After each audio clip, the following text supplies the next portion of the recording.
আমাদের কাছে গোয়েন্দা তথ্য ছিল যে একটি নতুন প্রকৃতির মাদক দ্রব্য সাতক্ষীরা অঞ্চলে আসবে এবং এখান থেকে কোনো না কোনো একটা সীমান্ত দিয়ে এটা ভারতে পাচার হবে।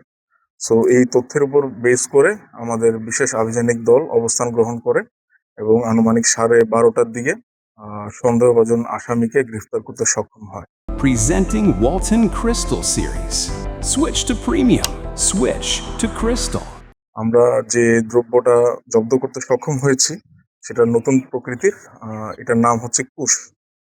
এই মাদক দ্রব্যটি মারিজুয়ানা ফুল কিংবা কুড়ি, এই কুড়ি থেকে এক্সট্রাক্ট করা হয়। এটার সাথে বিশেষ ধরনের কেমিক্যাল যেটার নাম হচ্ছে টেট্রাহাইড্রোক্যানিবেল, এই রাসায়নিক পদার্থটি মিক্স করা হয়, তারপরে প্রসেস করা হয়। প্রসেস করার পরে এটা লিকুইড, পাউডার কিংবা ট্যাবলেট আকারেও সিনথেটিক মাদক হিসেবে তৈরি করা হয় এবং ব্যবহার করা হয় গোপনীয়তার স্বার্থে।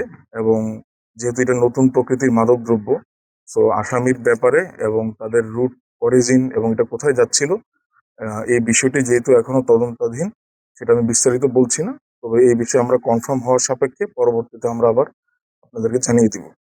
হাওয়ার আমরা প্রতিনিয়ত সাতক্ষীরা ব্যাটালিয়ন মাদকের বিরুদ্ধে কাজ করে যাচ্ছে, সীমান্তে কাজ করে যাচ্ছে এবং আমাদের দায়িত্বপূর্ণ এলাকা সীমান্তের অভ্যন্তরে 8 কিলোমিটারের মধ্যেও যদি মাদকের কোনো ধরনের অবস্থান কিংবা পাচার আমরা সেন্স করতে পারি, আমরা রেসপন্স করে থাকি।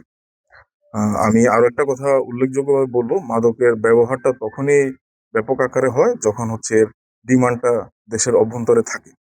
সো মাদক বিরোধী অভিযান কখনো একক প্রচেষ্টায় এটা আহ, শেষ করা সম্ভব হবে না।